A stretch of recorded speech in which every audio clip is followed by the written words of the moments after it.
మా బీఆర్ఎస్ నాయకులు పొద్దున్నుండేలో వార్డులలో తిరగడం జరుగుతుంది. ఏంటంటే మన ముఖ్యమంత్రి రేవంత్ రెడ్డి గారు 6 గ్యారంటీలని మనకు హామీ ఇవ్వడం జరిగింది.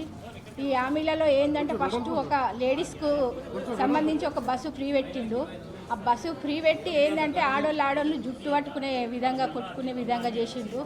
ఆయన బస్సు ఫ్రీ పెట్టకపోతే బస్సులలో పోయే వాళ్ళం కాదు. ఇన్ని సంవత్సరాల నుండేలి ఆయన బస్సు ఫ్రీ పెడితేనే ఇన్ని రోజులు పోతున్నామా. అదేంటంటే షాట్ల తవుడు పోసి కుక్కల కొట్లాట పెట్టినట్టు పెట్టిండు. ఏంటంటే 6 హామీలను మర్చిపోవడానికే ఈ బస్సు ఫ్రీ, ఇంకేదైనా మాట్లాడితే ఇంకేదో ఫ్రీ చెప్తాడు తప్ప ఈ 6 ముచ్చట్లయితే మాట్లాడతలేడు రేవంత్ గారు.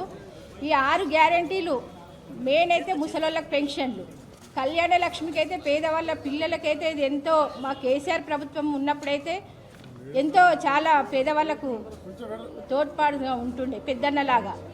ఇప్పుడు ఆయన ఏంది తులం బంగారం లేదు, కళ్యాణ లక్ష్మి లేదు, షాది ముబారక్ లేదు, ఇవన్నీ పక్కన పెట్టేసి మేము అవి ఇస్తాము ఇవి ఇస్తాము, ఎలక్షన్లు రాగానే ఇంకేదేదో అన్ని పిచ్చి పిచ్చి ముచ్చట్లు చెప్తా ఉన్నాడు రేవంత్.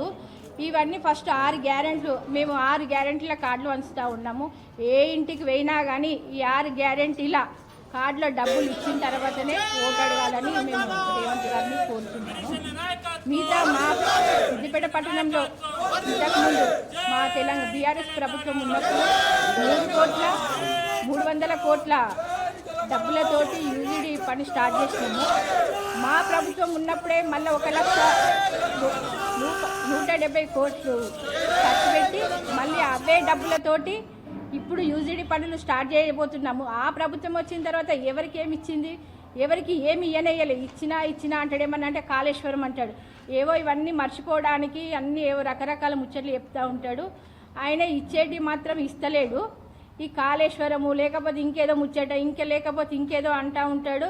ఆయన చెప్పే ముచ్చట్లు అన్నీ తప్పు. ఎందుకంటే ఫస్ట్ 6 హామీలు ఇచ్చిన తర్వాతనే ఆయన మాట్లాడాలి, ఎలక్షన్లలో తిరగాలని మేము కోరుతున్నాం. ఈ కాంగ్రెస్ ప్రభుత్వం 6 గ్యారంటీలు 420 దొంగ హామీలు ఇచ్చి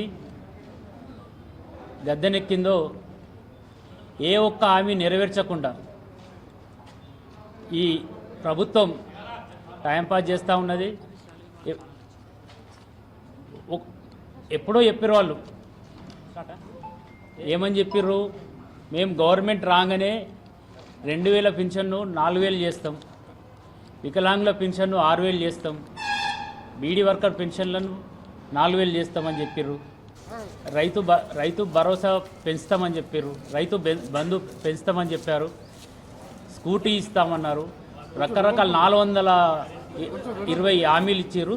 ఈ హామీలు ఇచ్చి ఎగొట్టినారు. దాన్ని మేము ఎప్పుడన్నా ప్రశ్నించిన కొద్దీ మా మీద కేసులు పెట్టుకుంటూ టైంపాస్ చేస్తూ ఉన్నారు. ఇది ప్రజలకు గుర్తు చేయనీకి మా హరీష్ అన్న సూచన మేరకు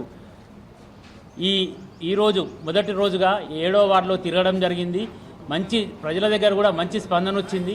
మేము ఏంటివైనా కూడా నిజమే బిడ్డ, మీరిచ్చిన పెన్షన్సే వస్తూ ఉన్నాయి, మీరిచ్చిన కళ్యాణ లక్ష్మే వచ్చింది, మీరు అప్పుడు ఇచ్చిన రైతు భరోసా కూడా అదే మీరిచ్చినే మీరు పైసలు ఇప్పటి వరకు కూడా మా రైతు భరోసా రాలేదు. మాకు రైతులకు ఇచ్చే లోన్ కూడా మాకు మాఫీ చేస్తా అన్నాడు, అవి కూడా మాఫీ చేయలేదని మాకు మంచి స్పందన వచ్చింది.